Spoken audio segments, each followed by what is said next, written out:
This is really something. CNN went in the field at Trump rally in Alabama, and I always enjoy these segments. I like to see what real people are thinking, whether it's at a Trump rally or a Bernie rally or a Biden rally or wherever. I want to know on the ground what the sentiment is and what the feel is. And so this is some of the rare good work that CNN does. They spoke to unvaccinated Trump supporters and got their opinions. Watch this. No, not getting that vaccine. No. Them vaccines are not good, hon. Are you vaccinated? No, but I have a lot of hydrochloroquine and zinc at my house. So have you got your vaccine shot? Nope, don't want it. No? Wait. They ain't tested it enough, from my opinion. Yeah. The Pfizer shot is about to get full FDA approval. Would that change your opinion on it at all? Not until they do a whole lot more investigating in on it. Yeah. Nothing's going in me until then. Right. Do you think that would take a long time? About 10 years or so. I don't trust the government. I don't trust CDC. I don't trust none of them. What is it about the vaccine that? Because I've watched Dr. T. Penny, and she's done a lot of research on it. Dr. Sherry Tenpenny is a discredited conspiracy theorist who pushes dangerous misinformation about vaccines. I'm sure you've seen the pictures all over the internet of people who've had these shots and now they're magnetized. They can put a key on their forehead, it sticks. They can put spoons and forks all over them and they can stick. Those and other unhinged false claims landed Tenpenny on a list known as the Disinformation Dozen, super spreaders of COVID misinformation. These 12 people are out there giving misinformation. Anyone listening to it is getting hurt by it. It's killing people. It's bad information. But Tenpenny and others in the Disinformation Dozen are finding appeal among some Trump supporters. My own doctor tried to get me to get the shot, and I told him to go watch Dr. T. Penny. So you trust this woman on the internet more than your own doctor? I do. To listen to the internet or to listen to, rather than the professionals, the scientists, the CDC, the FDA, if you look at the history of vaccine, it's been, again, the greatest gift we've ever been given. People today wouldn't be at any of these events. They would either have polio, they would have smallpox, they would have many other diseases. Vaccines have saved us. Trump came here to Alabama Saturday. It's the state with the lowest vaccination rate in the nation, and at the time of this rally, every ICU bed here was full. His timid suggestion his supporters should get the shot was met with jeers. And you know what? I believe totally in your freedoms. I do. You got to do what you have to do. But I recommend take the vaccines. I did it. It's good. Take the vaccines. But no, that's okay. That's all right. You got your freedoms. But I happen to take the vaccine. If it doesn't work, you'll be the first to know, okay? Trump got the vaccine, though. Yeah, they keep saying that. I don't know that. I mean, I'm not fully convinced of that. You don't think Trump got it, huh? I don't think he did. Yeah. I really don't. In so many people's minds, so many people who don't want to get the shot, this is a Republican-Democrat thing. Oh, absolutely. You know, we know, but I will tell you, I don't personally see that virus came over here on a donkey or on an elephant, and it's affecting everybody. I watch Prophets of God and Newsmax and maybe a little Fox. That's about it. That's about it. Right. That's where But I've kind of turned away from news. I don't want to listen to it. I want to listen to what God's saying, what He's fixing to do. That's all I'm concerned about. I think it is a time where God is separating the sheep from the goats. What are you? I am I'm a goat because I ain't a sheep. I'm not doing what they tell me to do. I'm fighting against it. Oh man, I have so many thoughts and feelings on this. That last part of I'm not a sheep. We're gonna separate the sheeps from the goats. I'm not a sheep. I ain't doing what they tell me to do. So there's this weird thing that happens where people rightly are skeptical of authority and institutions. And they should be, because these institutions have screwed people forever. But, like, for some reason, that skepticism doesn't also reach alternative outlets and institutions and subcultures. So if you're going to be, like, really skeptical of official institutions, why wouldn't you also be skeptical of, for example, religion and the church? Like you heard what she was saying there. I watch Prophets of God and Newsmax and a little Fox, and I want to listen to what God is saying to do. And then she brings up some crank that they found on the internet who's anti-vaccine. Why would you be super skeptical of the CDC and the FDA and all of our medical institutions, which again is something I'm sympathetic to? You should always use logic and reason and look at the data and the evidence yourself.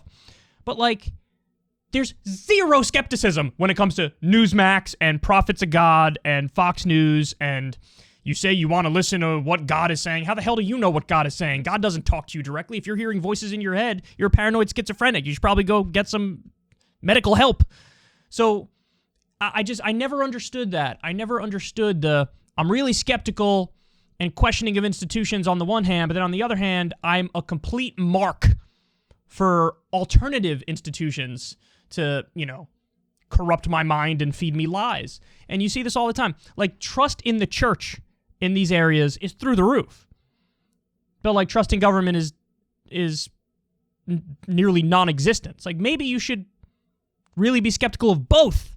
Maybe you should apply that outlook and that mindset and that filter across the board and be more objective about it. And by the way, that's the other thing that nobody would admit watching this, because it's easy to dunk on, idiot Trump supporters or whatever.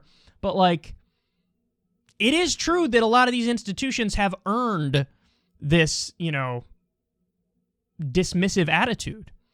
Because every step of the way we were being lied to. Every step of the way they were getting things wrong. When there was a time when Fauci said masks don't work. And then he admitted he lied and basically said, oh no, we just wanted to keep the masks for the frontline workers. So you lied. So if every step of the way they're changing the rules and they're telling you one thing and then telling you another thing, it would be much better if they were upfront and honest from the beginning and say, we don't know yet. We don't know what the science says.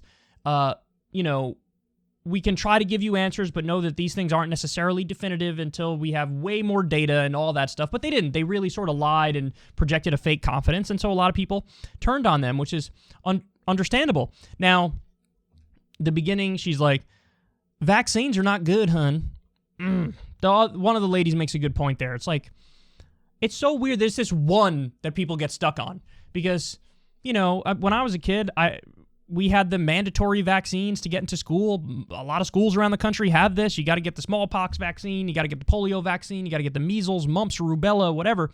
You get the vaccine, and nobody ever thought anything of it, and it was fine. It was fine. And by the way, I've never had polio, smallpox, mumps, rubella, measles, because the vaccine worked. It worked. Why is it just this one?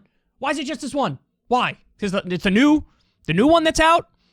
Well, all the data shows, and I've showed you the data on this show, it destroyed the Alpha variant, the vaccines did. It was completely effective against that. And even the Delta variant, it protects against hospitalization and severe illness and death, even though there are more breakthrough cases. If you get COVID, you're more likely to just have a cold if you got vaccinated. So all the evidence is there. But they still don't want to believe it, which means they're taking their skepticism too far. And now it's cynicism. One guy says, by the way, I love this. I love when somebody pushes for something and can't even pronounce it. One of the guys said, I got a bunch of hydrochloroquine under my sink. He said something like that. It's hydroxychloroquine. That's the name of it. And why do I think you haven't researched this sufficiently? And you shouldn't be, again, putting trust in some of the early stories that we heard and some of the early things that Trump pushed. One person said they haven't tested it enough. And, of course, we had the emergency approval, which there was already testing by that point, obviously. But then now we just got the final approval, full approval for the Pfizer vaccine from the FDA.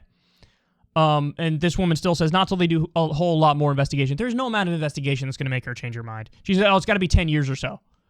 There's no amount that's going to make her change her mind. She should just be honest about that. Be honest with herself about that. One of them says, we already touched on this. I don't trust the government. I don't trust the CDC. I don't trust none of them. But funny enough, that person does trust Trump.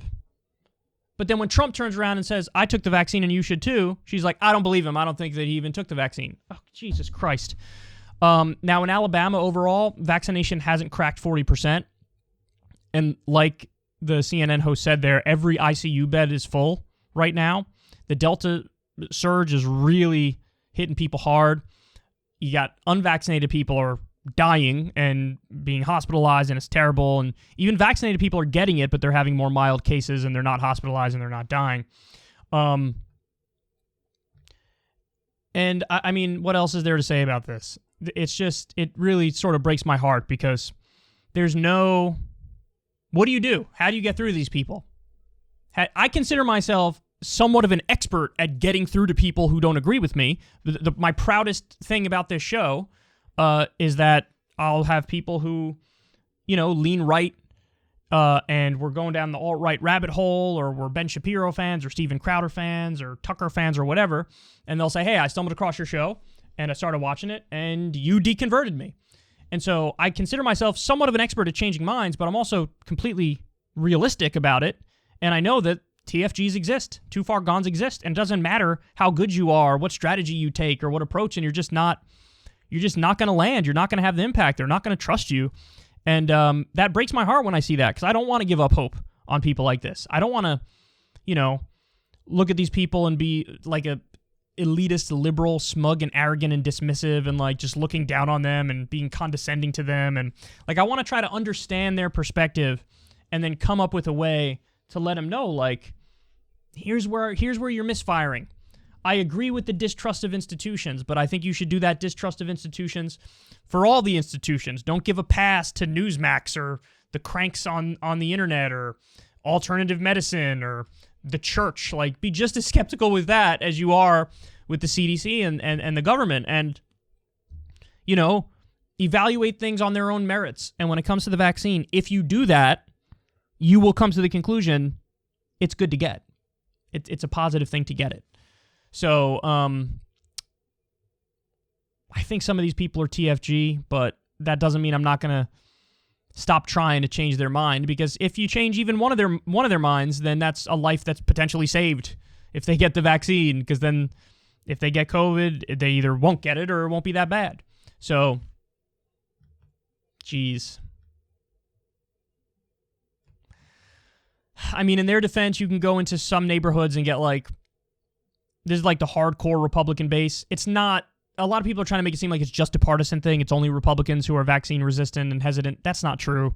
There are plenty of lefties, and apparently in certain minority communities too, the numbers show that there's a big vaccine hesitancy. But again, it's for understandable reasons. The black community is very hesitant, and shit, I mean, look at what happened with the Tuskegee experiments. Like, obviously you could look at that and say, well, I don't trust any of these fuckers and I'm not going to. I get it. But this is one of those areas where an objective, honest reading of the data and the evidence, you would end up getting the vaccine. So don't give up hope, keep pushing, but just understand that even doing that, there's going to be some people whose minds we're never going to change.